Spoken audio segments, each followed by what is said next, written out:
my vice. Man up from Mars, he tripping, I put that on guard. I got the digits, but I am not calling. Wizard at night, this be that forum. I'm shooting Shaq with that. Sunshine after that.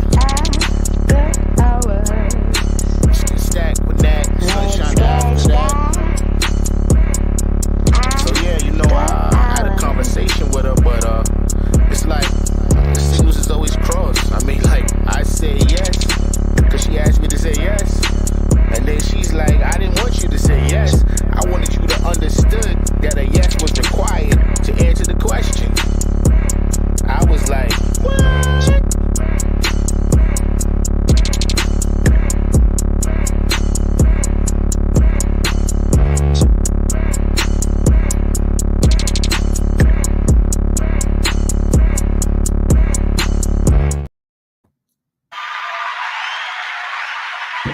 Welcome back, everybody. Happy Hump Day. Happy Wednesday. Welcome to the spot, the Stacked After Hours spot. I am your host, Natalie Cosby, and welcome to the show for Grown Folk Talk. Tonight, we're going to have fun tonight. We are talking about this topic that I find fascinating. Somebody actually, the person that's on the show brought this up to me, passport bros. And I added broads because I feel like there are some women who are moving the same way. You know, you have all these shows, 90 Day Fiance and all these other things. So we're going to talk about it. So y'all get ready, get your cocktails and get those fingertips loose because we want to hear your questions and comments for tonight's panel. And here at SI, we keep it lit and enlightening. Let's bring it on.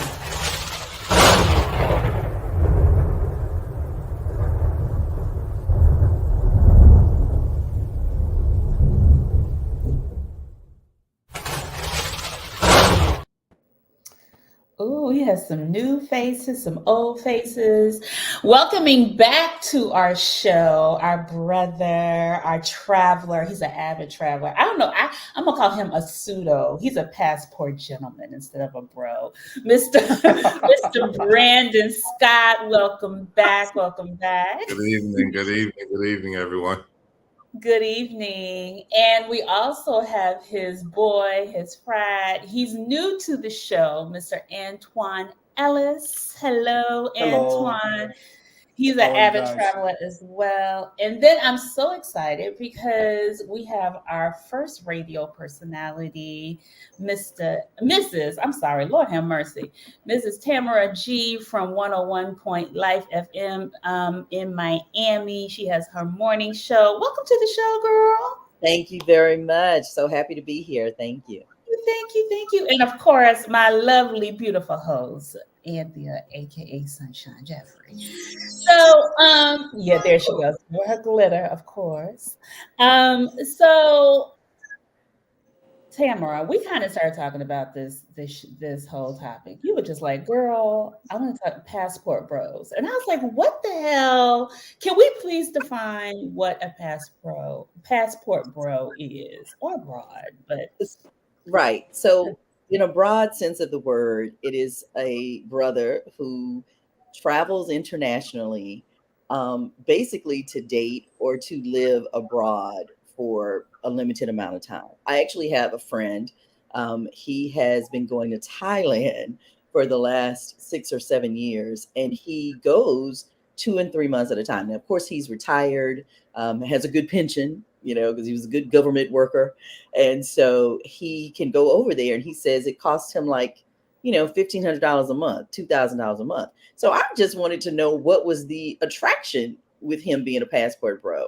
And he kind of broke it down to me. But, the first thing that came to my mind was, oh, yeah, you're over there doing something. Because first of all, who chooses Thailand? Okay, that's the first thing. And then the second thing is to stay. You know what Thailand is known for, but that's another Is story. that Oh Me So Horny? No, that's Vietnam. I didn't know that. But maybe Brandon, or Antoine. I didn't know, but yeah. So, and he goes and stays 2 and 3 months, and he'll come back over here to the States, and he goes at least twice a year. So I'm thinking, do you have another family over there? Like, what's going on, dude? Well, Thailand is known for a lot of things, but it is a very beautiful country in certain parts. Like you can go out to different islands, So you know, Yeah, it's a nice vacation. It's a nice vacation He spot. ain't, he ain't It's a going nice out there for that. Yeah, And I then mean, you're not going to make assumptions tonight. we're You're not. So supposed to we're end. not. But I What think are you in assuming? general, I What are you thought the assuming? What is the whole movement innuendos? is to find. I mean, we have all these shows like 90 Day Fiance and other things, but these men who are not men and possibly women. I didn't discriminate. I'm not saying all, but possibly women who are going over here not only for lifestyle, but also possibly love or companionship. Is that not the case? I mean, Antoine, I know you said you go to Colombia and you stay. Well, go ahead. Absolutely. What? Go ahead. Absolutely. So I actually started traveling around 2010, and traveling is such a luxury in terms of just having the ability to travel and having disposable income. Traveling can also mean being very single and not necessarily settled down. So I went to Miami a lot in my 20s because I still love partying, even though I'm in my late 40s. Um, and Miami was that place for me. And as I grew and I matured, I wanted to try different things. And so I've traveled literally around the world. I've been 50 countries plus.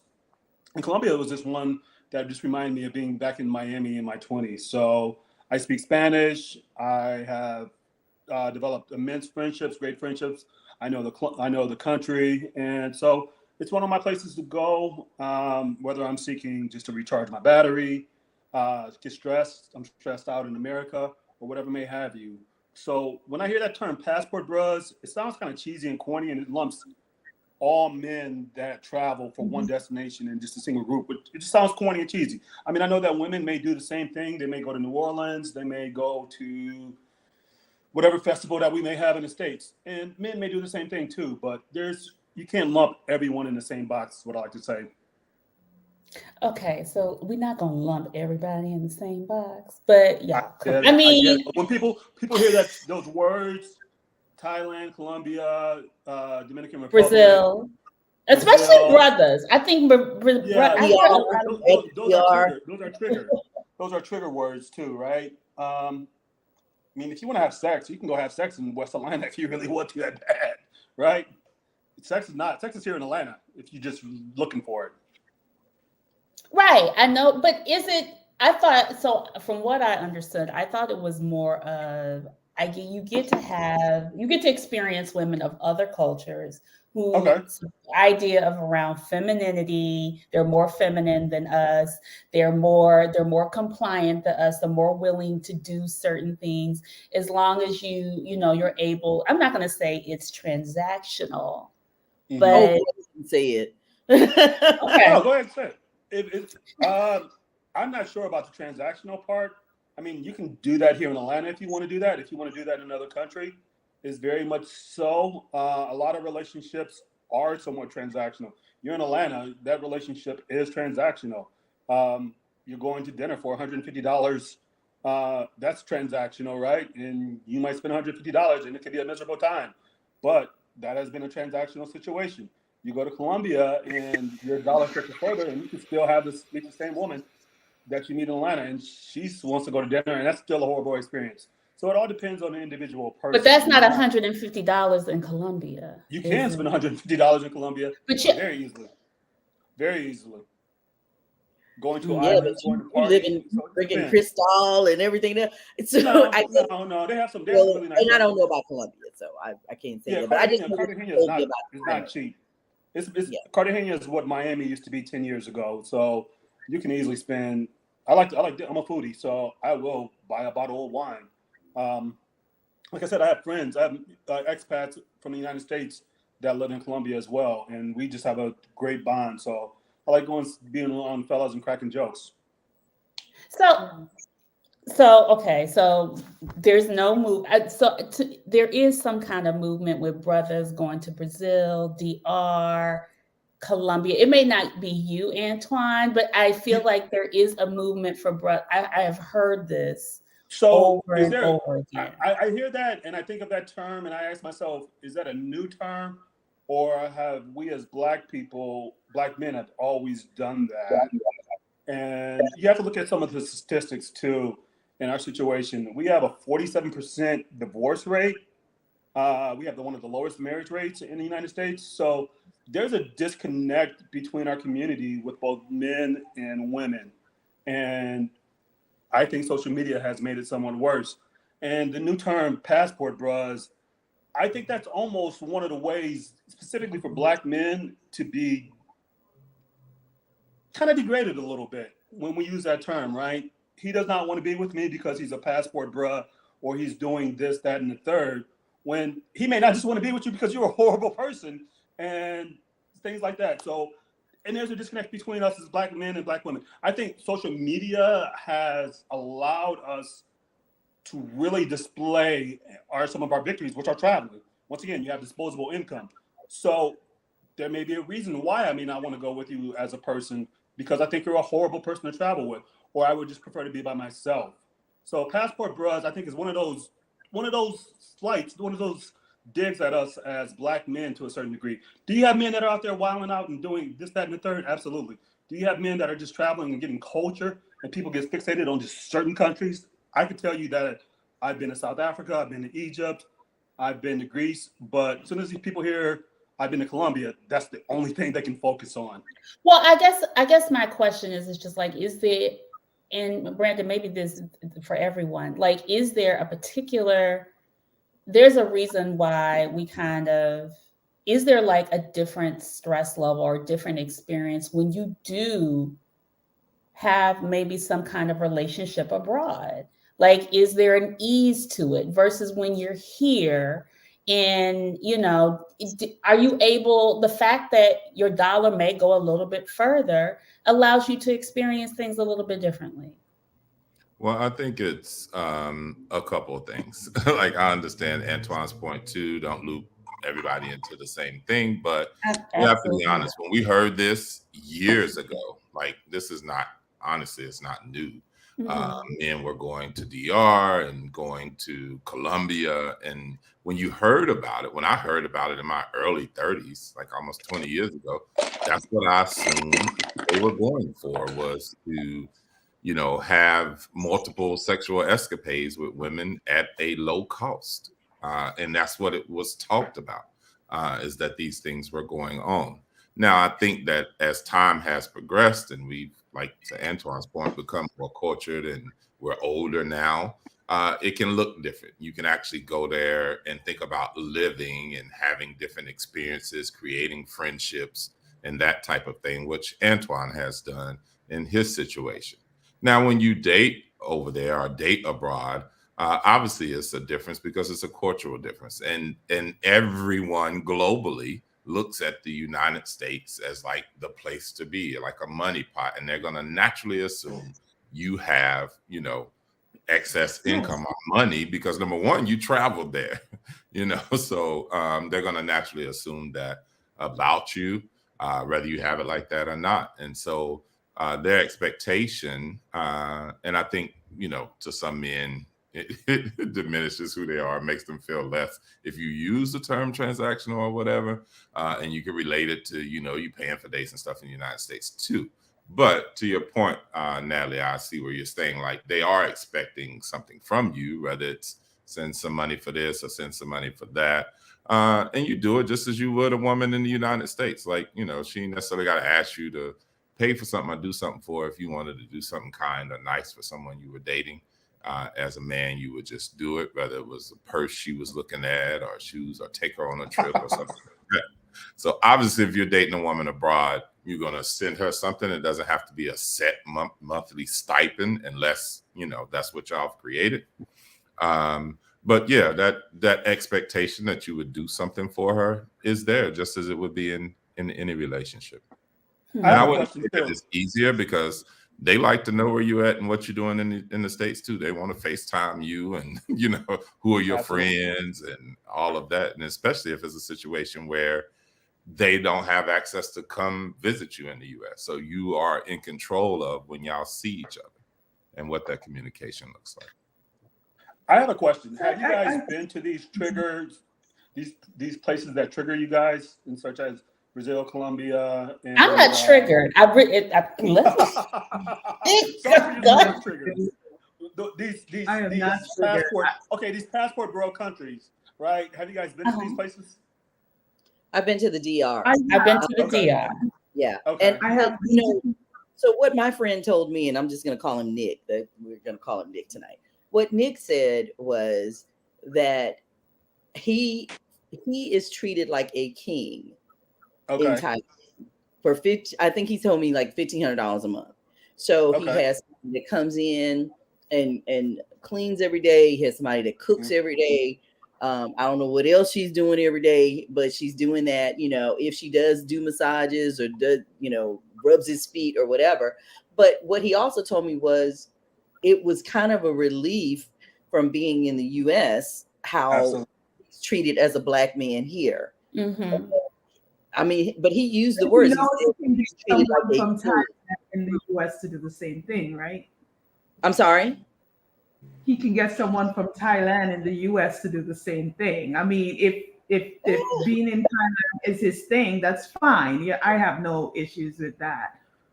But one of the things I kind of wanted to point out with Antoine is I am extremely happy that you have pointed out that a lot of people paint broad strokes for a lot of things.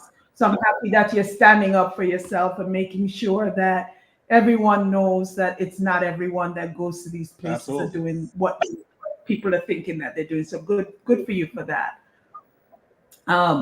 What I also wanted to point out too is that I pretty much I'm kind of halfway in the Caribbean in the year and halfway here as well too. So what I see on the flip side with some women, especially mostly women from Europe, they're going to the Caribbean to get their Black man, to the point where there is like rent a dread. You can rent a guy for like a week or whatever to do whatever it is you want to do. It's very transactional there. And so there's a lot of guys, especially when you go on these excursions, that are meeting these women that will come down, get their fix, and then go back, right? So I see it from that lens when I'm in the Caribbean. But that's also in Kenya as well. Say that again. That's also in East Africa and West Africa as well. Yes. But I think what I've seen in Africa is that they're actually the guys at the airport, like even proposing to get married so that they could come to the US.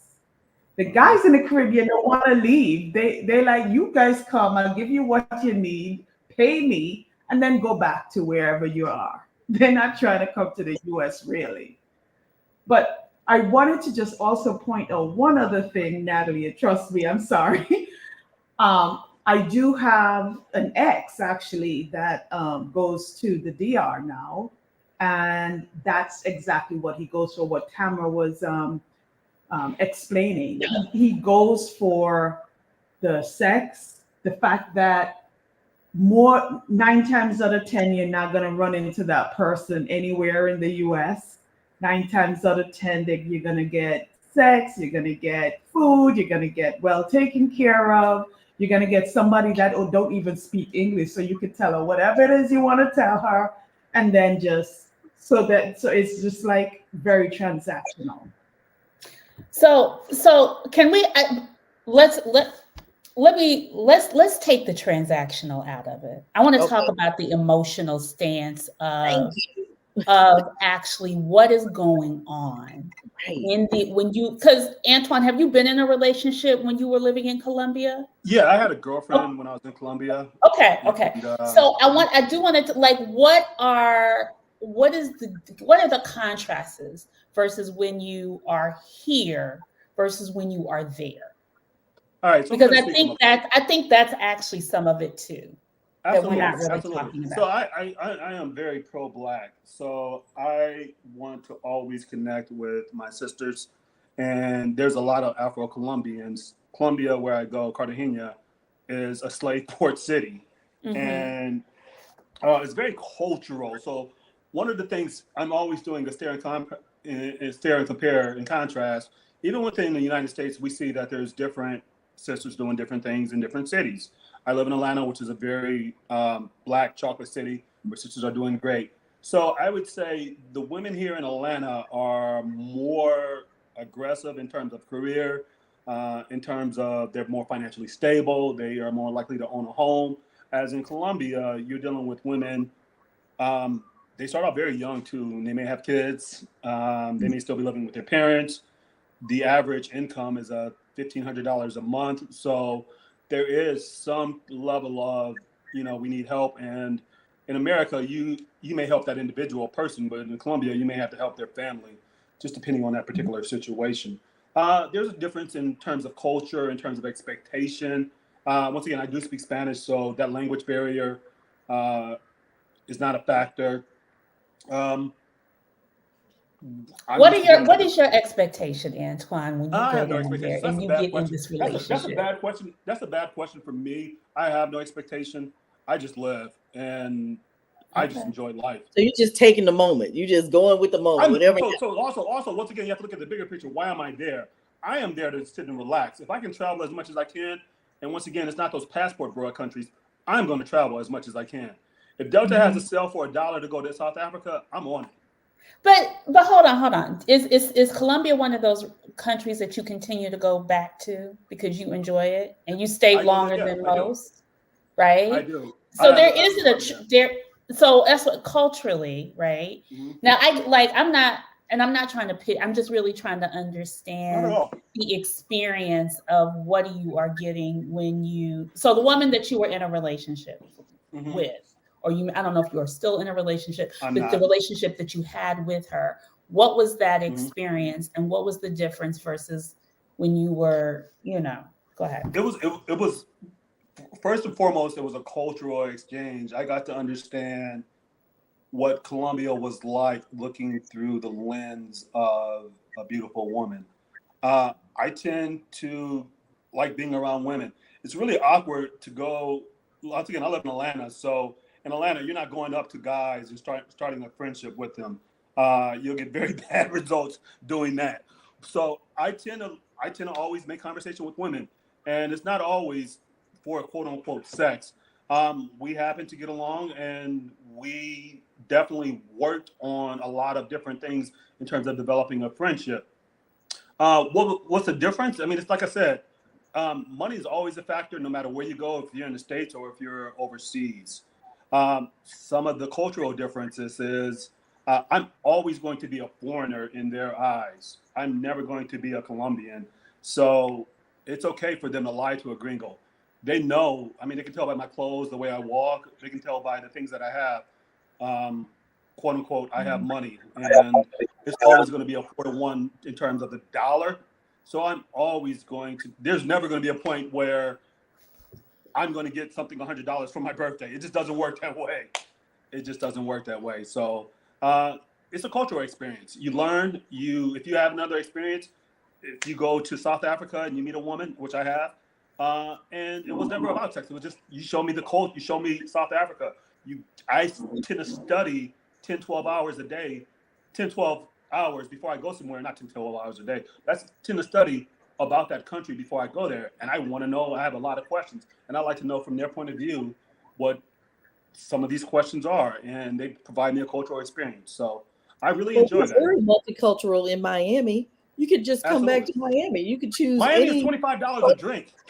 Miami is $25 a drink. So this right here is $1,000, right? Like I said, I went to Miami in my 20s, and I'm like, man, this place is, first of all, Miami is never mind. We have Colombians, we have Nicaraguans, we have Venezuelans. And it's $25 a drink. And it's $25 So is it, are you, so American. It's $25 a drink, right? And this is probably a half watered down shot. Like I said, I used to go to Miami in my 20s, and it just got old. It's got run down. So is it really the financial aspect? Look, the finances of dating across the board is expensive. Yeah. It is. Facts, no matter where you are. But when you can go to a place where the American dollar is 10-to-1, you're going to live a little different. Yeah. Your experience is going to be a little different. Absolutely. And I would say, actually, I actually ball out when I'm in Colombia. I am partying. If anybody knows me, I love to party. So I'm the first one at the bar buying Are drinks. you in the VIP section balling it up, that's cheesy. throwing That's cheesy to popping me. bottles? No, I mean, if I want to wake up and have a drink, I'm gonna have a drink. If my friends know we're gonna have a good time, and if we want to go to islands, we're gonna go to islands. I've invited male and female friends to come to Colombia. I've had male and female friends come see me in Colombia, and I like to drink. I like to party once again. So no expenses spared. Let's have a good time. So Antoine, Colombia is like your second home. It's a place that you call like your second home, and you love it. It's a place that I would like to retire. If Africa was a lot closer, I love going to South Africa. I had a ball there. I love going to Bali. So when people say passport bros, that's corny to me because there's so many great places in the world that you can check out. I love going to London. I would love to hang out with the sisters in Brixton and see how different they are. I would say Antoine is probably, one in a million, bruh. You one in a million. You and Brandon. Nah, because there's a lot of bros. So that's the thing. There's a lot of people I meet. I meet random people. Everybody doesn't have the job to do that. Everybody can't. Whatever it is you're doing, you can do it remotely, obviously, or you have money, whatever it is.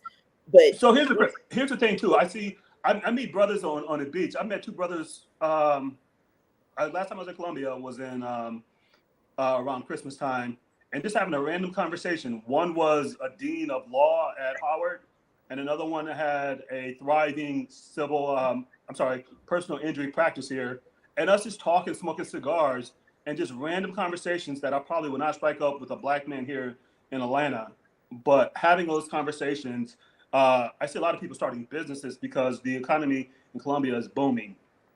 And there's an influx of people. It's a brother down there in Colombia that has a restaurant in Cartagena, has a restaurant called Vibes. And it's a local place where a lot of black men go to watch basketball games, football games, and playoffs, big sports events.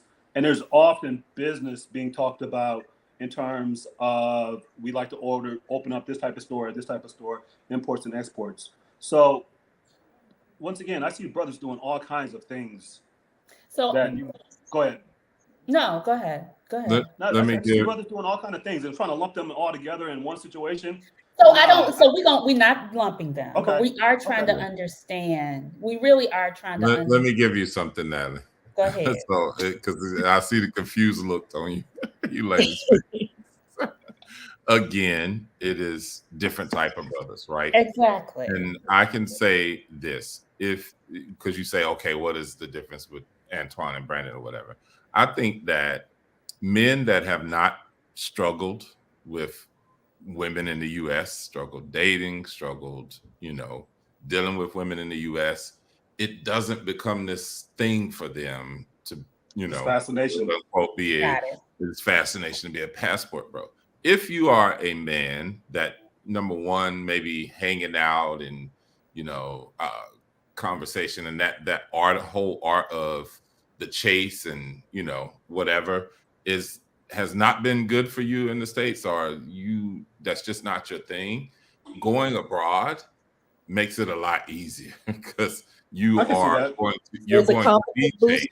Is that what it is? Like you're going to be chased. Like you're now, where you're like a 4 in the US, you go abroad and you're a 10, So and these are not your average looking women, right? These are like gorgeous younger women that are now interested in you. Whereas you don't have to do all of those things that you would for a woman in the U.S. or require.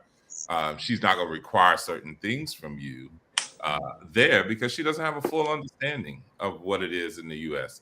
And to Antoine's earlier point, women now they have their own, so they're not even necessarily looking for you for that. They're looking for you for that companionship, create a bond and grow and that type of thing.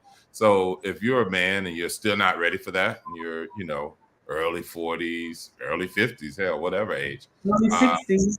Yeah, right. Going abroad and dealing with a 25-year-old woman, like that, gives you a lot But of. there's no emotional attachment to that in any kind of way. It is truly just for convenience and happenstance. At least that's what it sounds like. Emotional in the sense that you would think of a relationship, right? But it is, anytime you're intimate with somebody, it's some type of something there. If this woman is, getting up, cooking you eggs, having sex with you anytime you want to, rubbing your back, rubbing your feet, doesn't care about your belly, like any of those things. Oh, your man boobs? Yes. Listen. Somebody said, are they genuinely interested? I think it depends on their point of view of life, their POV. Like this may be what makes them interested in you, whatever that is. The $1,500 a month is what makes them interested. So what I would actually say too, it's always somewhat transactional, right? Once again, I live in Atlanta and I speak Atlanta language. The first thing people are asking me, where am I from? Where did I go to school? What do I do for a living? And they're trying to calculate how much money I make. And that's either in the States or it's a given anywhere I go. People always want to know, money's a love potion. So I have not been in one place. I've very rarely been in any place where I did not have to spend money. So whether that's abroad or domestically, that is a question that's always going to be asked. Another thing I wanted to point out, Brandon, you and I used to go to Aruba a lot, and we used to just enjoy the experience, being away from the States, getting out the stress. I don't think we were necessarily looking for sex for anybody, right? If we met a woman that we liked, okay, cool, but it wasn't. I'm gonna plead the fifth because my ex-wife is on here. You know, go, Alicia. No, but you know what? She came and saw us. She came and saw us. He tried to get you killed, Brandon. Right, I'm like, dude. Your ex-wife came actually with us to Aruba at one point in time. Do you remember that? Yeah. I mean, what were we doing? We were on the beach chilling. Yeah. For a festival, Soul Beach music. I'm sorry, when he said that people are asking you where you're from, what school you went to, those are just ways to get to know somebody. Those would be questions that I would ask somebody that I'm interested in. I don't Atlanta. If I'm trying to, That's Atlanta. Do you live in Atlanta? I live in Miami. I think when you live in major cities, you are trying to. Sometimes people will ask that. I don't necessarily ask that, but I understand why people do it to kind of make sure I view of like my. But I think trying to see what commonalities they have with each other. Yeah, they're trying to figure out the commonalities. But some people see that as you're trying to size me up, as Antoine is saying. Absolutely. And Tamara, I have a question for you. For you, what you said you had a friend that would go. Were you dating this? You can plead the fifth too. Were you dating this friend, and what was his experience? What was the experience when he came? What was his vibe when he came back, or what was going on? So we actually met on a ski trip a couple of years ago, and we did go out a couple of times, but his reason, which was so crazy, for not wanting to get more involved with me was because we live in two separate cities in Florida. And when he said that, I was like, okay, dude, you're full of, BS, because you're traveling to Thailand to go and stay for 2 and 3 months instead of traveling maybe 3 hours down I-95 to see me. And I try not to take it personally. I'm like, well, maybe he just wasn't interested. I'm one of those people that, I'm very realistic, but he would call, we'd have great conversations. I would call him, and it just never went anywhere. It just never did. Even now, I mean, we still talk, but it's not, and I'm not going to, I think that goes back to what Antoine was saying too about, ladies now, particularly in the States, I don't have to run after you, bro. I don't have to, I do have a very good career. I talk to 500,000 people a day. So I could meet a dude, but I like you and I wanted to get to know you better, but you are traveling to Thailand twice a year and staying 3 and 4 months. Why? Well, is it the place? Is it the destination or the person's actions when they're here in the United States? What if that person was traveling to Africa 2 or 3 times a year? And it may be there's beautiful women in Africa too, right? Right. And right. But I would think anyone who is going to stay someplace else and haven't made it their home, their permanent home, there's a reason why you're doing that. There's, whether you're going there to see some chick and stay with her for 3 months, or your second family is there, or whatever, because otherwise you just move there. You literally just move there. He's retired. He has a great pension. He could just move there if that's what he really likes. He has a grown child, a grown daughter. So it is what it is, but he chooses to go and then come back. I understand that. So here's one thing. Hold on. Anthea, I wanted Anthea's question in before you go into Anton. Go ahead. I wanted to just talk about another component to this, where people actually go away to be themselves, whatever themselves are. So when they can't be themselves, wherever they are in their small community, they go away and become themselves. So Thailand could very well be a place where he's going to be himself. Right. Whatever that means. I've thought about that too. And then I just said, I had to let it go. Obviously, this is not a relationship that is going to progress to where I want it to. And I'm okay with that. Because I don't know what he's doing, and I don't necessarily want to know and want to be involved. Can I ask, are you really okay with it? Yes, but I have to be, because he's not. Trust me, and I'm sure our two brothers on here will tell you, if you're not interested in someone, or you're not trying to move a relationship, you know how to move a relationship forward if you want to do so. Absolutely. Yeah, I agree. Yeah, okay. Absolutely. So here's one thing too. We as African Americans right now, we have the most wealth that we've ever had, the most opportunities that we ever had, and with social media, we have the most exposure than we've ever had.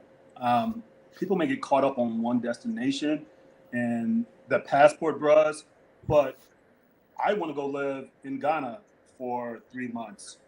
Would that trigger you if I told you I'm going to live in Ghana for 3 months? I'm working from my apartment, and yes, there are ladies in Ghana. There's beautiful Black sisters in Ghana. Are you going to be triggered by that? I think it would, because I would think that obviously you're not trying to have a serious long-term relationship with me, because there's no way you can do that living in Ghana for 8 months, a year, or 3 months. So what if he invites you, Tamara? That's what I was going to ask. What if you go with him sometime? But I can't do that.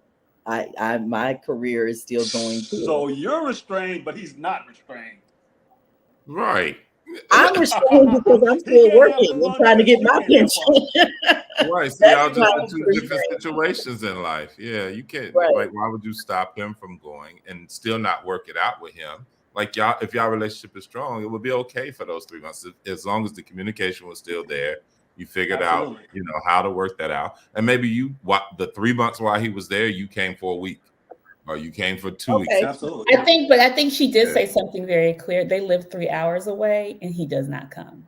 So there is that's a right. So that's a whole other. No, we're not speaking about this. I think it has to be a balance. I think in general, Natalie, in general, though, she would. I think that's what Antoine was asking. Are you saying any man that's in that situation you wouldn't date, or is it? Because I've dated men who lived. I dated a guy for almost 2 years. He was actually in Afghanistan. He was an independent contractor, and so he would come over literally every 6 months, and he'd stay a month, because that's the time that he could get off. Every 6 months, every 5 months, they give you 1 month off, and he would be in Miami with me. So, of course, I didn't go to Afghanistan, but he, was there on one of the bases as an independent contractor, making that money, making that tax-free money, and, whatever. But we made it work for how long we dated. But this is just a different situation. I think nobody going to Afghanistan, I'm not thinking that he's over there dating women. He said you couldn't even see women over there because they have to be all covered up. And all that. You a monthly stipend? I'm sorry? Was he sending you a monthly stipend? No, he wasn't. Tell the truth, Tamara. What's going on out here? You got like 3 men living in Afghanistan? You rotate I know that's right. Yeah, no, he wasn't. No, you come from November to January. But so here's a question. Here's a question which I stated earlier.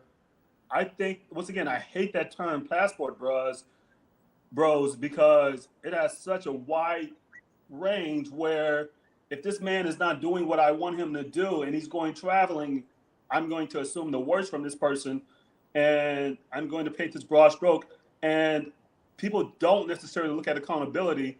Maybe I'm horrible in this relationship and this man doesn't want to be with me and he's traveling all over the place because he's living his life. And maybe we're cool for right here in the States, but this man has bigger things and he's already deemed that I don't want to travel with this person. The first thing I do when I meet a person, I ask myself, could I travel with this person? Do I like this person enough?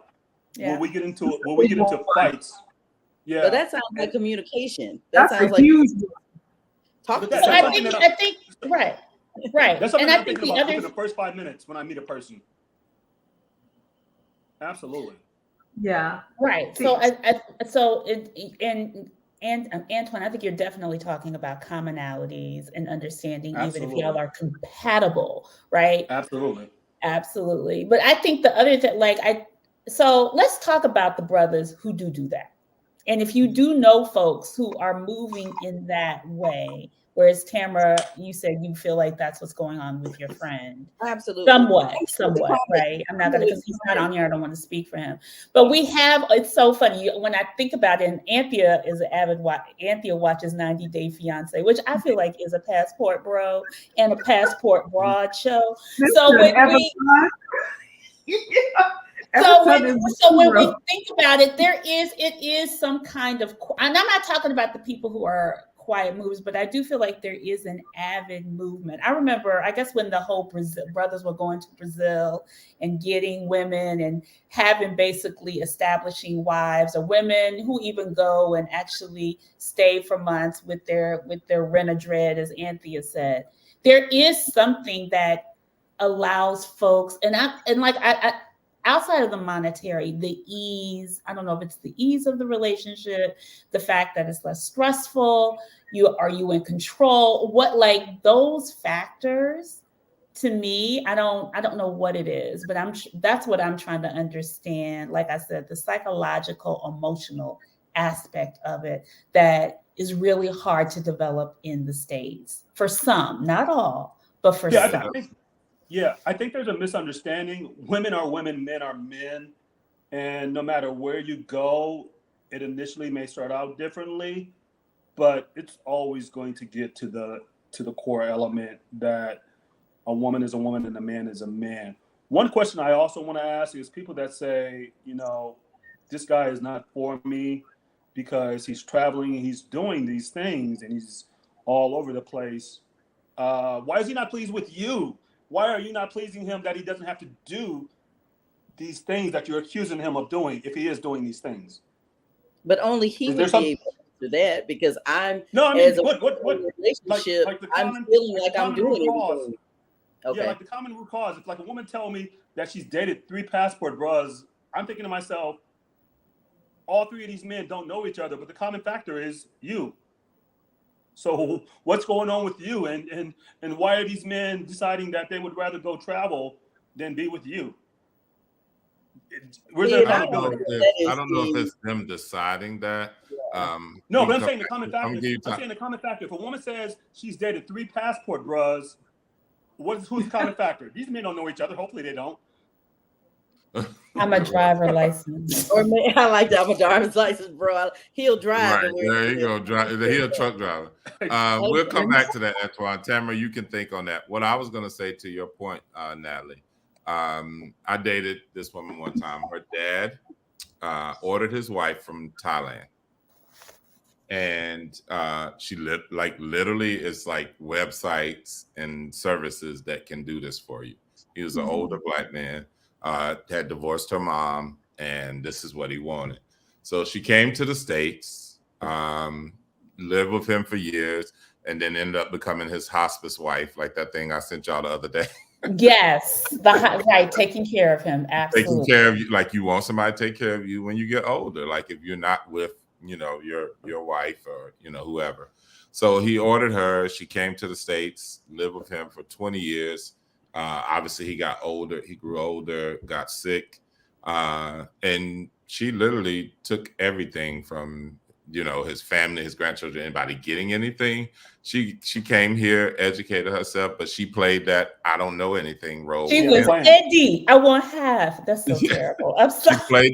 She played that role with him, and she the family didn't get anything. Like it was like he was erased once he passed. Like she almost didn't even let them have a funeral for the man. Wow. So those things can have, to Antoine's point about it starts off a certain way, but when that woman comes here or that relationship progresses into something, at the end of the day, she's still a woman. And so as soon as she gets here and learn American ways or whatever, it's going to become what it is. I have another friend who's African, and then usually they'll go back and marry somebody from Africa or from their tribe or from their culture, and they'll say they'll bring the woman to the States. And now it's the big thing, like, oh, get a prenup because you're going to become an Uber driver, saying like African men end up becoming Uber drivers because their wives come over and take everything from them when they realize women have rights in the U.S. that they wouldn't have in certain African countries with these men. So but do a lot of people kind of keep people where they are? Like, stay over there. Like, I like you for that environment in that country. But that's why they would do it, because they know if they bring them here, they're going to have certain rights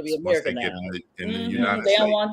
They don't want to be had. So you keep the distance. you can control the situation.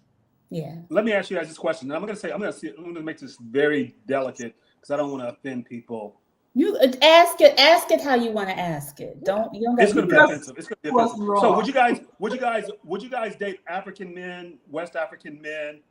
And I always ask that question. I mean, it's not necessarily, you guys aren't necessarily being passport sisters, but these are African males that are coming over to the United States. They have a large business going on. They're financially stable. Would you guys date African men? Business as in like business that you make money I have no idea what some of these dudes are doing. They got Gucci on, they can pop in a bottle, and they got the Range Rover outside, and they're Nigerian. They can be. You got the Nigerian accent. As long as it's legal, and it's not the Princess Zamunda asking me for $1,000 over the I'm open to who I like. Like, it's not. I like who I like. Okay. I've dated West African men.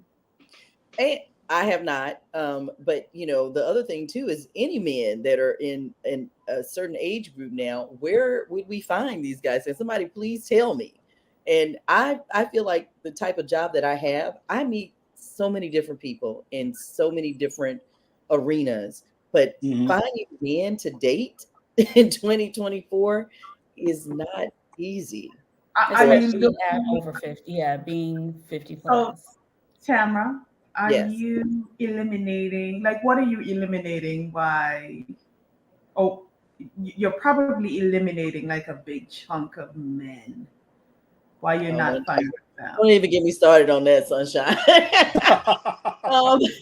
You know what? I mean, I've dated all the way around. I've dated everything from blue collar to white collar to no collars. It is truly what I like, but there are some things that I have found out for myself that I'm not going to date anymore. I'm not going to date anybody who is not involved in the community.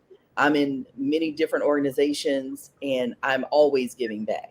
So I need you to be a mentor. I need you to go pick up trash on Saturdays, feed the homeless, do something to give back. In whatever way that is that you do that, because that's. Cameron, do you enjoy dating? I do. I do enjoy dating. Yeah, dating is fun. Dating is fun, right? You can meet different people, and you may not necessarily have any type of connection, but just meeting new people, right? But I think things like that are at your core, because here's the deal: it always ends up being a problem when I do it. On a Saturday morning, I literally could be going to pick up trash for my sorority. And then 2 hours later, I'm doing something for the other organization that I'm in because we have a billion going on or something.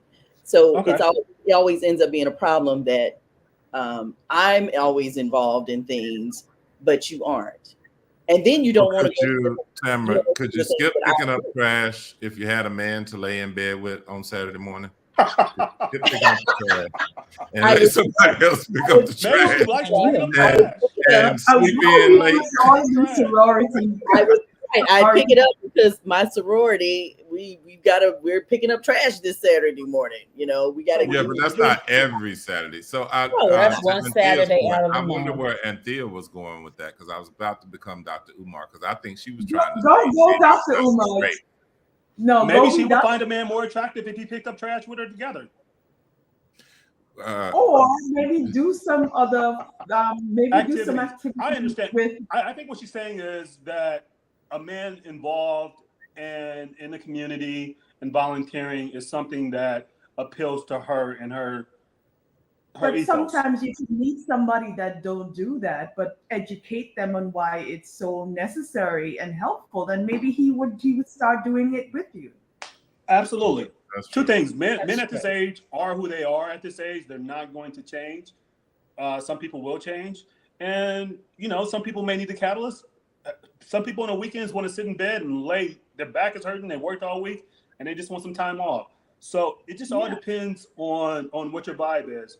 But one thing I did want to kind of come back to is, once again, I feel like there's a strong disconnect within the Black community when it comes to interpersonal relationships, in terms of relationships, marriages, boyfriend, girlfriend, and things of that nature. I feel like I'm all for Black women making more money, but I think that's almost become a problem in terms of, well, I have my own money, I don't need you anymore. And I think that's almost counterproductive for us in the Black community. Who is saying that? Who is saying that? Because I keep hearing you guys say women say that, but I've never met a woman that said that. I've seen that a lot, and I don't want to. Once again, that's like I don't. Is it more of like? Is it more based on action and how they approach you instead of saying it? Is it how Black women are not Black women? Women are. And I hate to put everybody in a broad stroke, but I'm seeing that. You just put us all in a broad stroke. You know that, right? Because you just talked about how you don't want passport bros exactly to be put in a broad stroke, and you doing it right now, Antoine. I'm happy for these sisters that are making more money. I am all for it. Make your money, obviously, do your thing. But I definitely see like money is becoming a dividing issue between us as the Black community. I don't know for metrics. I can't find metrics, but I can say what I believe. And once again, I think that these sisters and our brothers, we have definitely a disconnect between us. Would you guys not say that? I would say it's definitely a disconnect, and I would say that money may have something to do with it, but also emotions. And being vulnerable. Nobody wants to do that anymore. And I don't understand how you can be in a relationship with someone if you can't be vulnerable with them. So Well, you have to provide the space for that man to be vulnerable with you too. So let me say this. You can't go tell your girlfriends what I just told you last night and I was being vulnerable with you. Oh girl, you believe he told you? He was crying. They're not gonna go back and tell you, Brandon. They're not gonna look at you strange the next day. Yes, they are. They absolutely are. One of the things I guess I've been hearing when I was talking about this is just like they feel like women culturally, Black women outside of America, there is whatever. There's a more sense of femininity where men can be vulnerable. I've heard that. That's why they like going to these countries, because they feel like women are more open, they're more willing to serve, and they are very in touch with their feminine energy. And I don't know if that is what is going on in these other countries where, I'm not saying all, but I hear a lot. I hear that when people talk about men who like to go abroad to date or meet or live the lifestyle, the treatment, being elevated and kind of put their king in these spaces. No, they're king. They feel like a king in these spaces. Yeah. To your point, Natalie, I think that let's look at what it is, right? The logistics of that, to the point that Antoine was just speaking about, like money and being able to have your own and that type of thing. These women don't have that. They are in countries where the men are working, the men have the access to those things. So, and they're outnumbered, the women outnumber the men. So you're looking at, okay, this man comes from another country. Of course, I'm going to be subservient. Of course, I'm going to do what I feel like he likes or wants me to do or provide for him. Whereas you asking a woman that's working 10 hours a day, has a thriving career, to act like that with you on a consistent basis, it's probably not going to happen in the US. That woman, that's her whole goal, is to get you, and you send her a monthly stipend or whatever the case may be, help her family out, send her younger brother to college, whatever. So hold on, Brandon. So does that make you, as a man, does that make you feel, what is the when not saying the stipend and all that other stuff, but when you're in that space, do you feel more valued as a brother?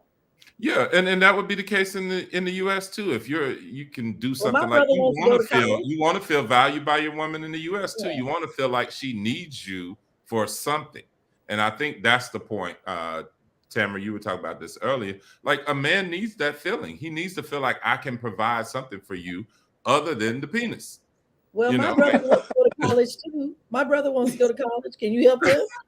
Absolutely. If that's what's needed, if that's what's needed. But a man wants to feel like he's needed, like he's providing something, for you. He likes that feeling. Like, I did this. It made her feel good. It made her feel, comfortable with me. It made her feel secure.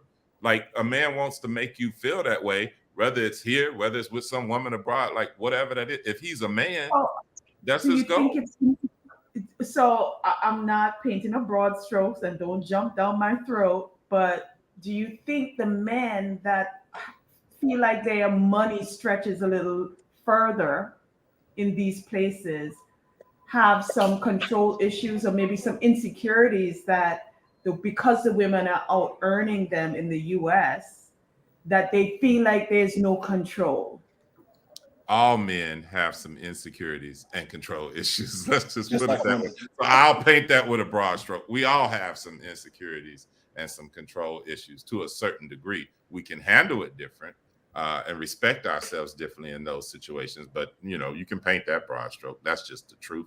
How much of that we choose to share or expose, or how that comes out or shows up in our daily lives, may look different, for each man. But we all have those insecurities and stuff. And so obviously, if it's a cultural difference and she doesn't have a full understanding of who I am, like you might as an African-American woman, then it makes it a little simpler for me to deal with a woman abroad. Absolutely.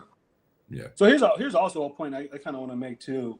What makes these brothers feel like kings in other places that they may go, and they may not feel like a king in their own homeland, right? If I come to you and I tell you I make $100,000 a year, are you going to look at me and think, okay, wow, what can I do to really develop and work with this brother so we can write down a list of things that we want to do and conquer and divide? Or are you going to say, that's not enough for me? I need you to make more. You don't bring enough to the table. Why does a man not feel like a king in his home? Whereas he may feel you trying to say, why do Black men don't feel like kings in America? Is that the question you asking me in a nutshell? Yes. Because he makes I don't understand that. Why does, just in general, not necessarily the money aspect, but why do you feel like Black men don't feel like they're kings or treated like kings here, as opposed to going somewhere else and they're treated like kings? And I think that's part of the disconnect. I'll tell you what, that's part of the disconnect conversation that we're having between Black women and Black men. Right. Go ahead, Tamara. What my friend why did they feel like they're not valued? He just said that it's so much pressure over here. The police, the being Black in America, the pressures, everything. That's what he said. He said all of that contributed to why he likes to go to Thailand, because again, for $1,500 a month, His house gets cleaned every day. He gets a meal is there 3 times a day or whatever. He's on the beach. He's in a bungalow on the beach, and he's living his best life. But, is that enough reason to give up to me on what you could have in America? And not just if it was a relationship between me and him or anybody, because you can meet people from Texas if you live in Florida or Atlanta or whatever. But to travel so far for that, do you have to travel so far for that? Let me ask you a question with a question. Can you provide him that same lifestyle here in the United States? Would you cook 3 times a day and clean his house? Sir, I work a morning show, so he will not be able to get breakfast. He will not be able to get breakfast. And he got to go pick up trash with you. I'm going to Thailand. What did you say, Brandon? I'm going to Thailand. I ain't picking up trash with your ass on Saturday morning. Nah, you ain't offering enough. Tolerant. Anything is possible, but but again, that's communication. That's being in a relationship. That is what works best for us. That will not work. That 3 meals a day for me, only because I'm out of the house at 4:00 in the morning, going to a job at 5. So, and from on the air from 5 to 10. So you won't get breakfast from me.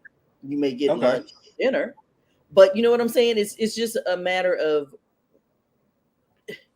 I mean, there's ways around. So can I, wait. Talk to each other. But is it also, and we haven't talked, I guess we've kind of talked about it. I was gonna have another guest, but he said something to me, and he actually only dates right now men. He's gay, but he only dates men abroad. And he said it's the emotional burden of relationships. Like asking me where I'm at, like certain things where I can be free. I have no stress. I have no worries when I go to these places, and I can just let my hair down and just. That goes back to what Sunshine said. Right. It's like, it has nothing. He's like, a lot of it is emotional. Like, I don't get to be vulnerable in spaces when I'm here. I don't feel like as a man, I have the opportunity to really open myself up and just be me. He's like, here, you got all these expectations and demands and and all of that. And he was like, you trying to ask me, like, why don't we spend enough time together? He's like, it's not that. But I was just like, you've also removed yourself from your regular daily life. Right. And that's just life. And I think like to me, that would be a cop out. You know what I'm saying? That's just part of life. Like if I'm in relationship with someone, you have the right to ask me where I'm at, what I'm doing. Right. Like I want you to check on me. That shows me that you care. If you're not asking me, that means you're doing something else because you don't want me asking you. No. I think he's like the emotional burden of relationships, or just the emotional stuff that comes with relationships. But that's a relationship. He's not ready for a relationship. Like if you're ready for a relationship and you say I want to be in relationship, then you're saying I can take on those things. Now it depends on with who. Right. And I think it's also like, what do you value in a relationship? Do you just value somebody who's going to show up clean, to have sex, and kick it? Because those are relationships. Well, to Antoine's point, when he asked Tamara, was she going to do all those things? If she's working and making money, we both working and making money. No, I'm not expecting her to do it, but I'm expecting her to say, let's put it in the budget so somebody comes in here and clean this house and cooks for us, because she's doing, it's creating this imbalance anyway. In the relationship, if I'm supposed to be the provider and she's helping me provide, then she can get help on those things that would normally, quote unquote, be the things that she would do around the house. So somebody else can come and clean this house and cook our meals and watch these kids, and you know what I'm saying, and rub my back. Well, you better be ugly though. You can't rub your back now. I wouldn't look. So quick question. For those people who have or either they're dating or have dated someone abroad, what was different for you? The level of stress. I'm gonna start with Antoine, because you did. What was different for you? What was the ease? What was the challenge? I would say the level of expectation and the level of stress. Being in America is a very stressful situation, but that's initially. But once you get down to it, women are women and men are men, and the expectations and the gender roles are still somewhat there. What do we look for as men? What are women looking for? And even though those things may be slightly different in the United States as compared to abroad, those are very much in tune, right? You want a man that's very much entrepreneur, waking up and handling business, being a provider. And I've never been to a country where, oh my God, Antoine, you're so gorgeous, you're so beautiful. Let me go ahead and pay for everything for you. No, it's always me paying for everything, whether that's in the United States or domestically. I mean, United States or internationally. So I don't get phased about that. I know I'm a man. I know I don't mind working. So what was different for me, like I said, um, very much communication, very much ease, and getting out of the United States is a very, very stressful situation. You don't realize how much just stress you're going through until you actually get away from that matrix. You get away from what you should be like, what you should spend your money on, who you should spend your money on, how much money you should have, things like that nature, things of that nature. Do But you that fear answer the for your question. life? Antoine, Do you feel? sorry, I'm sorry. Tamara, just real quick. Okay. Can you be honest on this part? Did you find it easier to be more sexually aggressive with that woman abroad than you would have a black Great woman? question. So to answer that question, I'm pretty much going to have a couple of drinks and say whatever's on my mind if I'm in the States or abroad. So it does not matter. That is true. I pretty much have no filter. Your You're filter gonna is pay no matter Get where. a couple Okay. drinks in me, and you're gonna get whatever I had, whatever's on my mind. we see the Casamigos flowing. Yeah. Exactly. Oh Lord. Anybody Wow. that knows That's me, like- I'm gonna say what's on my mind, and I don't care. That So is Brandon, true. I mean, hold on, real quick. For Antoine, when's the last time you dated somebody seriously in the States?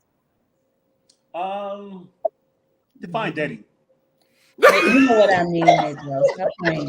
When's the last time you actually That's dated when you know somebody in it's the a cop States? out, Natalie. That's when you know it's a I cop know. out. That means he ain't done it in a Dating. long ass time. You know what, Mhm. When's the Natalie? I'm last? gonna keep it real with you. I'm just enjoying my life, and what comes, and what goes, Boy, goes. stop. No commitment. Antoine, you need to stop. Antoine. Hey, listen. That's I'm a why you black trigger man, when I'm making people money. say passport bros. Let's call Yeah. it out. No, That's why you I'm not trigger going it. anywhere. I'm not traveling for another 6 months. I'm over here making money. I'm over here improving my money. I'm improving my bank account. And when I get ready to travel, I will travel, and nobody's going to restrict me. If I want to go with someone else, and let me actually answer your question with another No, question. I don't. If you ain't finished answering the question, Cop out. Antoine, you ain't finished answering the question. Okay, so when last time I've been Answer in the a question. Don't dating be answer relationship? the question with the question. Go ahead. Okay, 3 years ago. All right, I'm in no Thank hurry. you. I'm making money, deep pockets, not short hands. But And when let me was the ask you another last question. time? And how long ago was it when you were dating the person in Colombia? That's often on question because we hate each other right now. So November. Usually the case. Y'all might be together next week. Okay, gotcha. No, we're not going to be together. But let me ask you a question. Yeah. So I have a question. I have a question for my beautiful sisters on if you guys go on a vacation with another man and you guys are great in the United States, but you go on a vacation and you guys do not get along, is that a deal breaker? Say what? Um, If you're going it to depends vacation on with what- a guy you don't get along with? Yeah. No, Is you guys it get along in the breaking? United States. We fall You guys- out during the vacation. Is that what you're saying? We Yes, fall out. yes. Maybe you just realize you can't travel with that person, and that's not Is that a deal someone- breaker? Is that a deal breaker? Well, if I like to travel, I don't yeah. know. If I like to travel with a It female. depends on who he is. I don't know Yeah. if it's a deal breaker. Okay. I Yeah, don't. I'm sure. I mean, I've never. I guess I've traveled with men and we don't fall out. So that's not. I Have don't. you? I think Everybody that know how to do sometimes it I think what themselves. you'll find is certain people. This could be somebody you're in a relationship with or just your friends. You're better So off yes, it friends is a in deal the States, breaker. and then you travel somewhere and you know what I'm saying, you find out like that Yes. person can't really operate outside of their Yes. normal So environment. yes, I Right. don't. You know what? Yes, if we fall out or we don't get along during the vacation, usually I kind of cut people off. Because you want to know why? Because that's when you are having the least amount of stress. When you're traveling, you're I away agree. if you have kids, if you're away from your job, you may be away from your friends and family that may be stressing you out. This is a time where you can concentrate on solely our relationship, and we've removed all the other stress. We've removed that matrix, and we should be in that relationship, and we should be thriving. Or if we're failing, okay, we may need to reevaluate this relationship. Have you guys ever been on a solo trip and you said to yourself, wow, I have forced myself to make other friends. I have forced myself to get out of my comfort zone. I have forced myself to try different things because for the very nature that I'm alone, I have to go out and make new friends. Have you guys had that experience? I have. Yeah. Awesome. I've gone on solo trips. I ain't talking to nobody. Did you guys enjoy that experience? We have to be a little bit more, obviously, safer Absolutely. than I understand as women. women. But I mean, yeah, if you're on a cruise and you're in a room by yourself, if you're on a ski trip and you're by yourself, you're with a group, but you're by yourself, you just automatically start talking to people. That I think everybody on this call is that type of person. We won't be sitting back. People are drawn to us. They talk to us because have you guys ever met a man on that trip? Yeah, I've met, yes. Yeah. Okay, so does that make you guys passport sisters? No, because it was one day of hanging out and I was done. Okay. I mean, but it could lead. I mean, you guys could have a common bond, and just for the very fact that you let down your guard, you could be in another state. You can meet another person in, let's say, South Africa. That can be African American. You guys have that common bond. We're not at each other's throats when we're abroad as we are in the United States. I find when we meet other African Americans, we're just so happy to see other African Americans wherever we're at. We just want to be friends. Everything that we would fight about in the United States, we're going to put aside and just be happy and love the blackness on each other. So when you see that, there's so much power. Anthea, why are you over stewing though? I'm hollering. Go ahead. Speak your mind. Yeah, speak your mind. There's so much power in our skin tone. When we see each other, we just instantly gravitate towards each other, and we just want to hang out with each other. And whether you're Black, African American, you're Colombian American, you're African from an island or Africa, we know that we're going to have some type of common bond, whether that's oppression, poor, struggling, or whatever we're doing to strive. We know we're going to have that bond, so we're automatically going to gravitate towards each other. Anthea, go ahead. Well, I've only been, I was trying to remember through when you were talking about ever being on a solo trip. I think I just went one time to Vegas by myself, and that was a nightmare. But I do travel back and forth to Antigua all the time by myself. I kind of don't consider Antigua a vacation, but kind of like my second home. So it's kind of like a weird thing for me. You kind of feel stressed.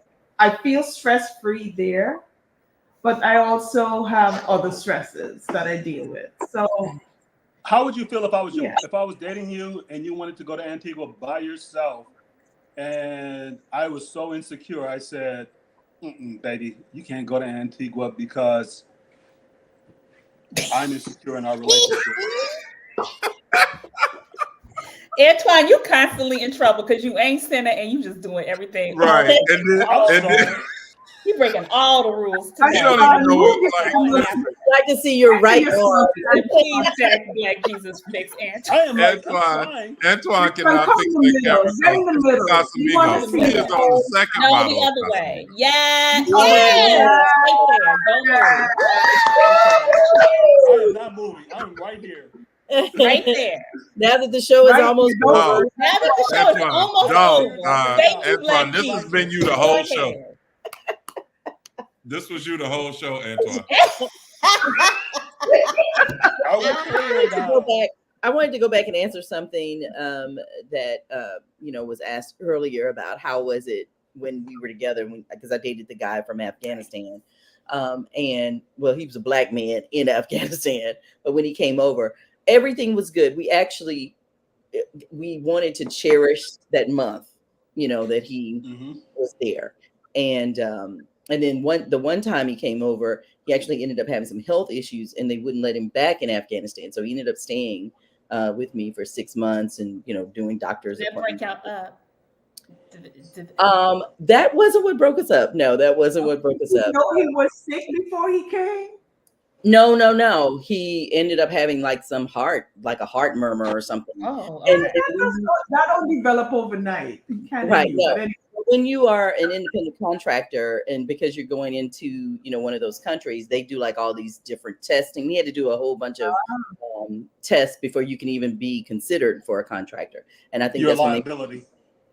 I think that's when they found out that he had the heart murmur, so he had to stay over and do some stuff. But anyway, and we enjoyed the time, whenever he was there for the 1 month, because there's no need. Why are we fighting? Why are we arguing about things? We don't see each other that often, so we're just, we worked it out, and we're still friends now.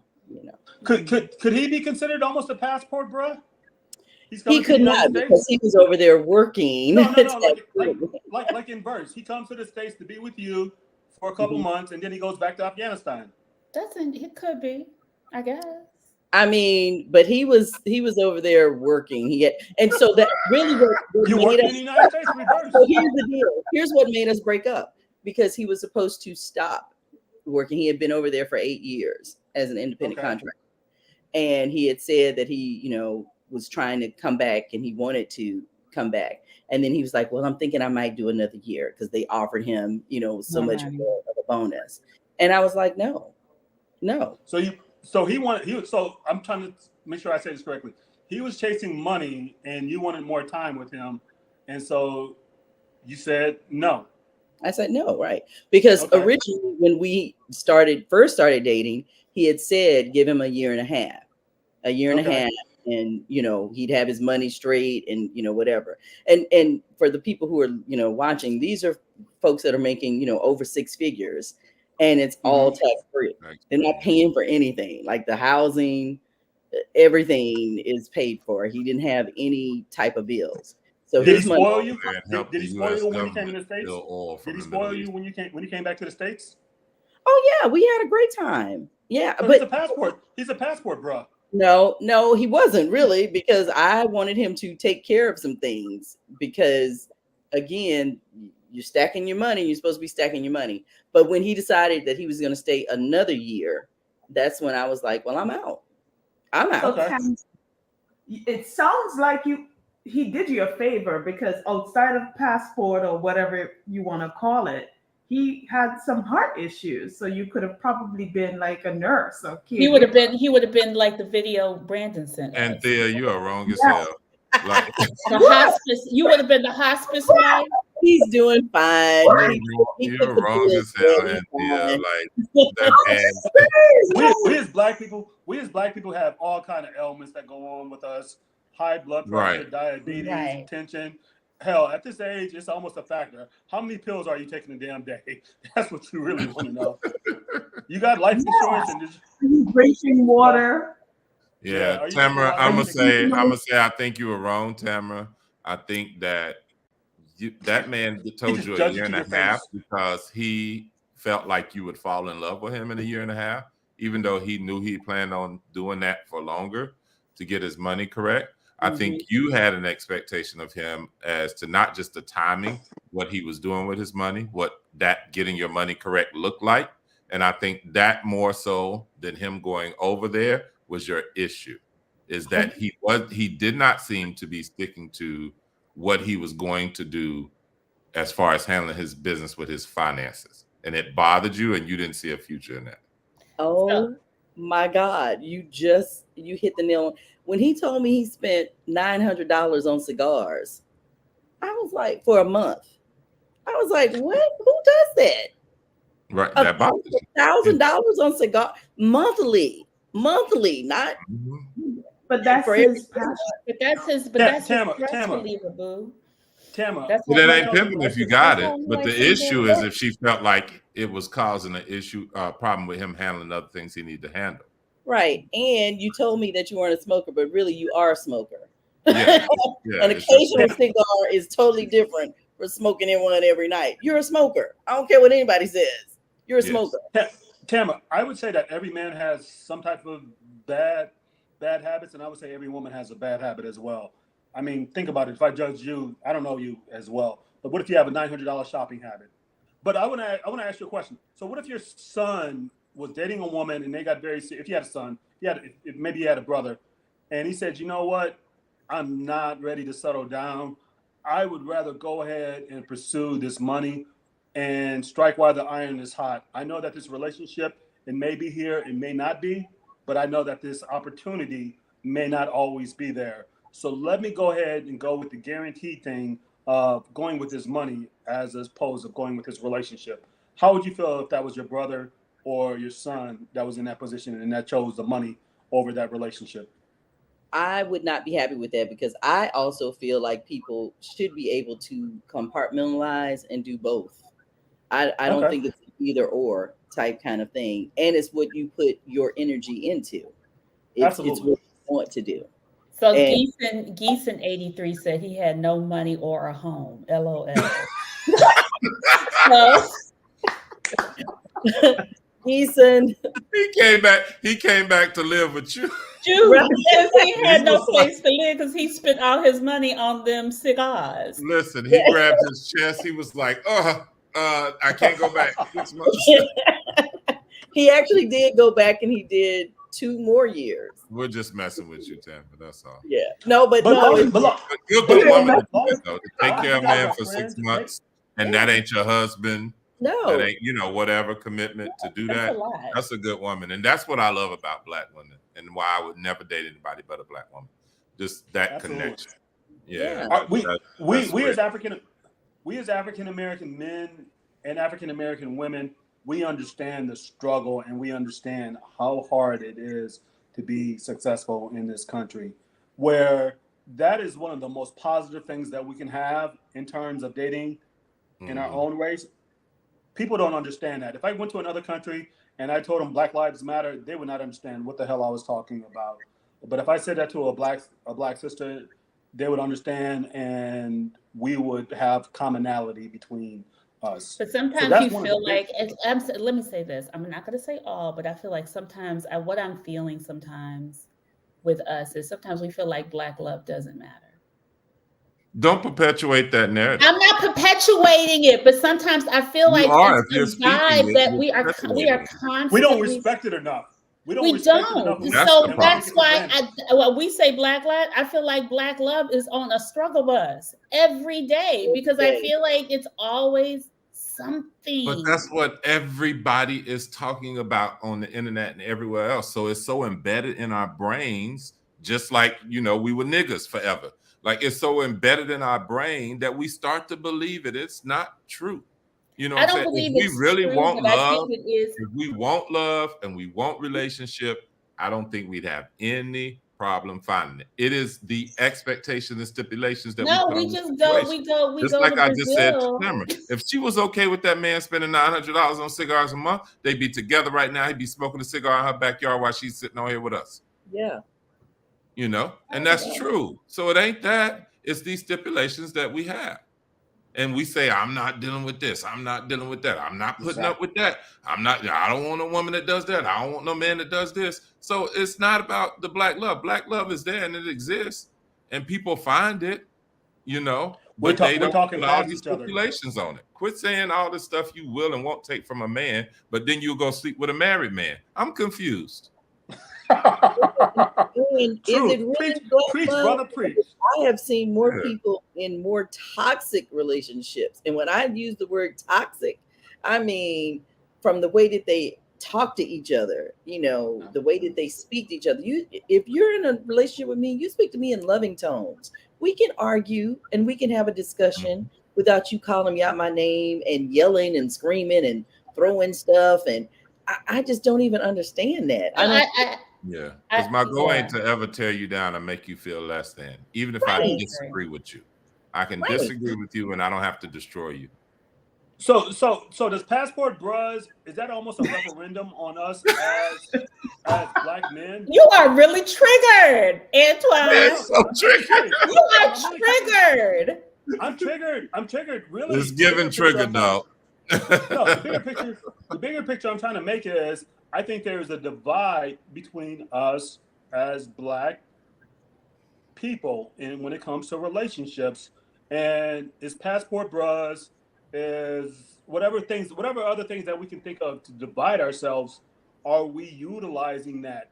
The white man is tearing us down, but really the people that are the most efficient at tearing us down is us. I agree. So we do a great job of tearing each other down, right? And separating. The white man ain't even waking up thinking about us half the damn time. We tearing each other down on Instagram through the shade room. We do. But I'm saying just in general, like you just told me, you haven't dated a Black American woman in 3 years. No, I will always date a sister. I'm saying. No, he said in a relationship. You haven't been in a relationship with a Black American woman in 3 years. But there's definitely a Black woman out there in Atlanta who wants to be in a relationship. Girl, there's millions. Absolutely. And if I found that Black woman that I want to be in a relationship with, guess what? I'm going to be in a relationship with her. When we have that, that's why I said it's a choice. It's a choice. It's not like a narrative that something is wrong. I'm not pushing away any. If anything, I love being around Black women for a very fact that I can learn and be educated. Just like I would love to be around another woman that I was with in Colombia or South America or Ghana. I can sit up there and learn things and bounce ideals off this person, and I like that challenge. One, it's a cultural challenge. I'm always trying to learn. Mm-hmm. So absolutely, if there's a woman in America that I can be with, I would find her and snap her up in a heartbeat. You and Brandon, you're definitely doing the traveling, you're doing the dating of other women there. If you're talking about the type of travels that you all are doing, Antoine, you said you have done 50 countries and yada, yada, yada. At least I know these three women on this call. We are bound by a job every day. We got to go to somebody's office and work. We are too. Now you talk about that travel over a period of time. Like I've been to numerous countries too, but that's a period over time. And right now, like I said, it's a choice. I'm choosing to be on a sabbatical from relationships. That's my choice. I still have a great relationship with my ex-wife, so we're able to, have that partnership there. Yes. Brandon. Okay. Here we go, Natalie. Come on with it. Come on. We ain't gonna go there. Here we go, Natalie. Here we go. Tamara, don't believe the hype. Don't believe the hype, Tamara. We just met. Don't believe the hype. Exactly. Who would? Thea and Natalie will bring the hype. They both will bring the hype. Ain't no bringing it up. So look, but your sabbatical is just who is it that you could be dating or taking with you on these trips? Because you asked me, Antoine, about would I be able to go, or would I go, and would I cook dinner for you 3 times a day and all this kind of stuff. I would have to not have a career. I'd have to not. You know what I'm saying? It sounds like he needs to do intermittent fasting. You can't be eating 3 times a day like. Tamara, let me ask you this. In Ramadan. Okay. Tamara, let me ask you this. Tamara, let me ask you this. If I told you that I'm educated, I've graduated from college, I'm constantly reading books, I'm constantly looking at YouTube, I'm constantly going to the gym, and I'm traveling, trying to improve myself, and I am traveling to more than just those trigger countries. Mm-hmm. How would that make you feel? And if I tell you that I've dreamed about traveling ever since I was 12 years old, I never envisioned myself being married or having kids, but I've always envisioned myself as wanting to travel. And I've traveled, and it's definitely been the most rewarding and fulfilling experience in my life. How would that make you feel? Would that be a turn on to you, or would that be a turn off? Would that be a red flag or a green flag for you? Okay, it would actually be, I guess, between those would be a blue flag maybe, because on the one hand, love that answer, love everything that you're doing. I think that is great. And then on the second half of that, I would be like, but he doesn't want to be in a relationship. Not with a girl that lives in Miami. He doesn't, because he's traveling someplace different every month. So he can't want a long-standing, I want to see you. If that's the case, you and I would probably see each other maybe once a month or less, depending on where you're traveling. So I would assume that you're not trying to be in a long-term committed relationship. Got it. I love everything about what you said. I love everything about what you said, but you're not trying to have a job requires that though. I'm sorry. I was saying some people's job require them to be on a plane like every month. That's so different. They could be. I think that's different, though. I think it's so, one thing so for me, doing it. All I'm saying, I mean, I think you did that with the guy from Afghanistan, right? Like you did not see him. So I think it's one thing when it's a choice and it's your leisure. Like how are you spending your leisure time? Like if your leisure time is constantly traveling and being away from me, you know, and I rarely see you because you're in this country for 3 months or that country for a month and so on and so forth, then you don't have there's no time for us to even have a relationship because I do have to work or vice versa. Moving for your job is one thing, but I think when we're talking about how you want to spend your time that's yours, that says something to me. Absolutely. Well, you have to figure it out in that relationship, right? Like Tamara doesn't have a job that's going to allow her to be as flexible and move like that. Somebody that's working from home, like they have a at-home job and they can work from wherever they're at. They want to go live in a foreign country for a month and work from there, come back to the States, check on their house, check on their friends, their family for 3 months, go back there. That's different. But those of us that have to be at our jobs every day, like I have to be at work every day, I can't travel like that. I get several breaks throughout the year because I'm in education. So I want to go somewhere when I get those breaks. So I can plan that with whoever I'm in relationship with. So it has to work out with who you're in that relationship with. If that one person, that's their lifestyle, that's what they're doing, and you can't do that. But if you got two people, they both work from home, they both could travel abroad together and work like they like doing that, you know, whether it's going to Ghana, whether it's going to, you know, Thailand, Colombia, wherever it is, and they want to go and spend time there, it's cheaper, you know, all of those different things, then that could work for those two people and they could be in relationship and have that work.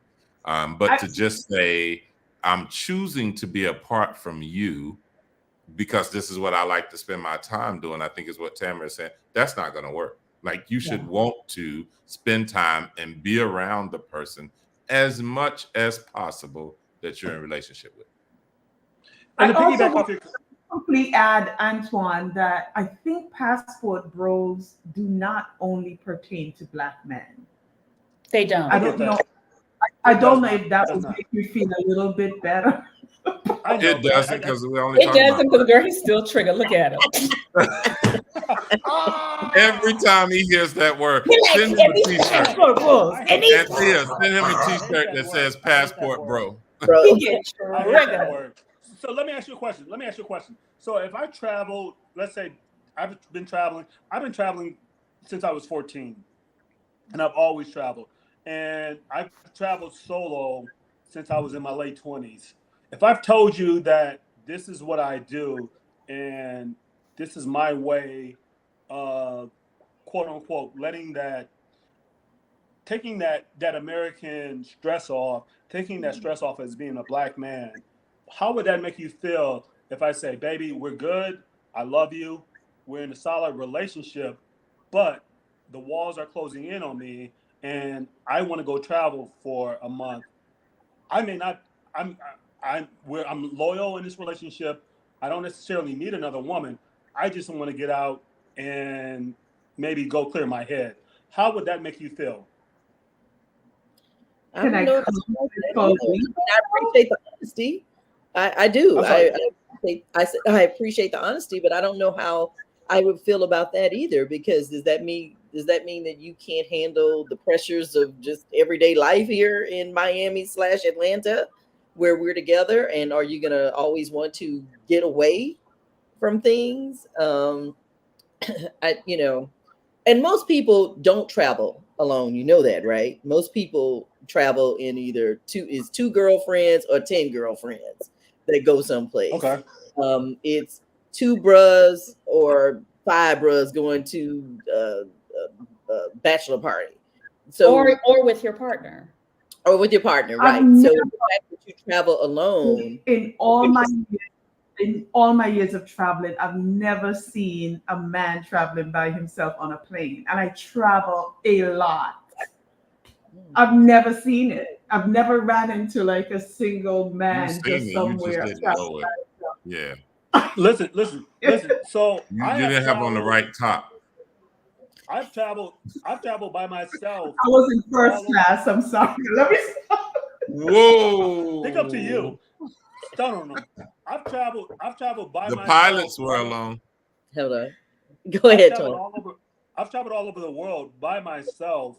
And like I said, I've actually enjoyed the experience because it forced me to meet and develop relationships with other people. Not necessarily a sexual relationship, but just coming out of my shell. And I think I have a very bright and vibrant personality. And I have no problem meeting people, especially women. And you're getting more and more vibrant as the night goes. As that Casamigos keeps pouring.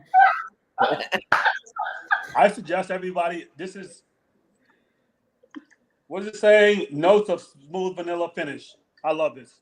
But I encourage everybody to travel, whatever way that you seek healing or whatever way that brings you peace and interconnectedness. I encourage that.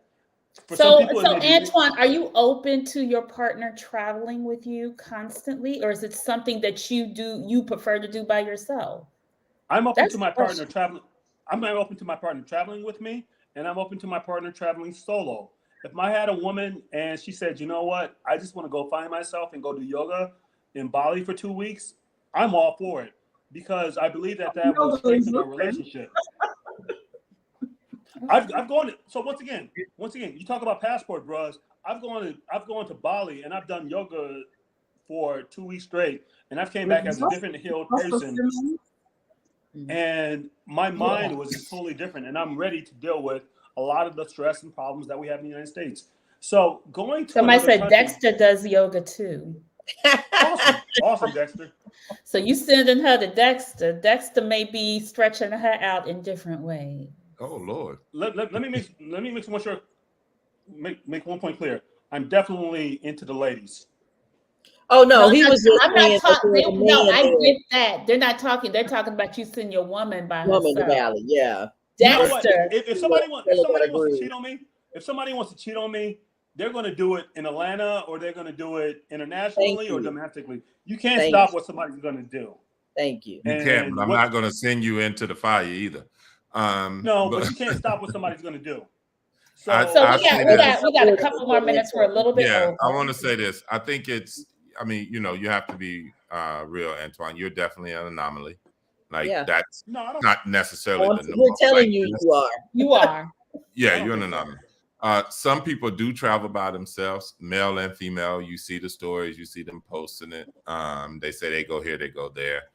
So that definitely does happen, but I will say that it's not the norm. Majority of people travel with someone or for a situation. They might be on a flight by themselves, but they're going to meet someone when they get there. So you have done a lot of travel. So I don't know why you say you haven't seen nobody on the plane by themselves. Like I can be on the plane by myself, but I might meet somebody with that. But I've traveled alone and I've traveled with people. I prefer to travel with someone. In the times that I did travel alone, it could be rewarding in its own sense that I got to make my own schedule, get up when I wanted to, didn't have to question. But it is good when you have somebody there to kind of help plan things and work things out. So I like traveling with someone, better. But if I really want to go somewhere, I'll go by myself. And sometimes I may choose to go to a specific place by myself for that reason. Like I just want to clear my head and that type of thing. Yeah, like just take a minute to myself. But I live alone, so I get a lot of moments to myself. It's just different because it's loud and crazy in Brooklyn. So it doesn't always feel like alone when you live with calm your mind.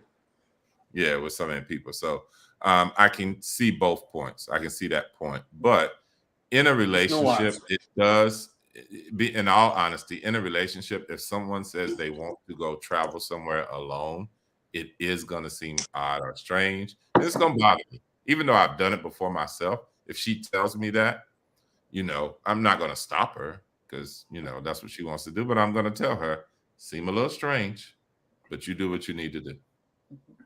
And it almost like you don't want to go. We got one more. We got one more question. We got one more thing, and then go ahead, Antoine, and I'm going to ask the final question. So here's the thing with traveling. It's almost like if I'm traveling, to me is educational. I am going out and I'm seeking a different cultural experience. So if you want to put that in a different light, if a woman told me that if I asked her, do I want to go and get my graduate degree? And she told me no, because that would take away time for us in terms of me furthering my education, I would feel a certain kind of way about that. And just the same way I would feel about going to get my graduate degree is the same way that I would feel about traveling. If I know that this is going to enhance me and add on to my progression in terms of life, and she's telling me no, I would definitely feel a certain kind of way about that. And about her. But that's because and about her. Vice versa. Right. It is your thing. But let that be known whenever you start dating someone from the beginning. Hey, my thing is travel. I do it solo. Nothing's going on, just so that they'll know. Because absolutely. I think you should definitely let people know that. Clear communication is key to a lot of things. I think communication is key, and I wonder if there's things of like mind. Like if you're an avid traveler and and that's important to you, you decide to get in a relationship. I'm not saying they have to be a traveler, but I think they should be open to it. I think those are certain things that should be in common when we think about it. Final thoughts. Like if you feel like somebody is a passport bro abroad, or they're moving in that direction, or they're thinking about it, especially as they retire, what would be your advice? One thing to tell them. Do you? Everybody, to each their own. We all have our own goals and things we want to do in life. I'm going to retire and move back to North Carolina and build me a house with a pool. Everybody's life is set up different, so do you. Okay. I would say wear protection. You would say wear protection, Anthea? I hear you. I would say wear protection. I would say wear protection if you're domestically or internationally. Right? Amen. If you're retired, you don't want to be 55 with a kid, a brand new kid. And I would say travel as much as possible. Traveling is the spice of life. No matter where you go, you can always learn something from whatever individuals you choose to interact with, and enjoy that experience. And let no one dictate what you should do and what you should do and what you should not do in life. Enjoy your life. You only get one time. And if COVID did not teach us anything, it teaches us that life is short, and enjoy your life. Yes. And I would say find out what it is that you are running from. And amen, girl. Running towards. What you running from? Tamara, that was good. I love it. This is great. Thank you, everybody, coming to the after party. Meet the panel. They probably ain't gonna be long because I know they got to go to bed, especially Brandon. But come through, come say hello. Thank you. This was great. Thank you, Antoine. Thank you, Brandon and Ms. Tamara G. I know you also have a morning show. Check her out in Miami, you guys. Light FM Miami 101.5, Light FM Miami. She's the morning show. Morning Traffic or Jam, and Sunshine, of course, always bringing it. Thank you guys. Have a good night. Thank you, Casamigos. Our sponsor for tonight. You need to get a check from them, Natalie. Okay, we do. We need some Casamigos. We need some sponsorship. Vanilla. I ain't going to have vanilla. Bye, guys. All right, y'all. Have a good day. Good night, everybody. Passport bros.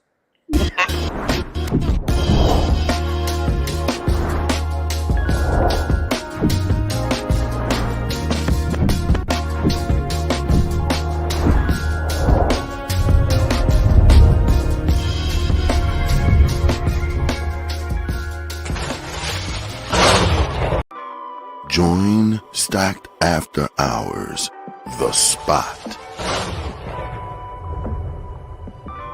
where grown men and women gather to have candid, also honest discussions about the state of life, love, and more. The Spot is a hybrid of in-person and weekly virtual gatherings. Join our Facebook group and answer our daily questions. Subscribe to our YouTube for our weekly live talk shows and join us on Zoom for our talk show after parties for lively conversations with other opinionated, grown, and sexy professionals. Just search, like, follow, and subscribe to Stack After Hours on Facebook groups and YouTube. Also like and follow our brand pages at Be Stacked Wellness on Facebook and IG. So wherever you are, at home or abroad, pull out your laptop, tablet, or smartphone and join in the conversation with the members of Stacked After Hours, The Spot by Be Stacked Wellness. See you there. As you know, and if you are new to the Stacked family, we always keep our conversations lit and enlightening.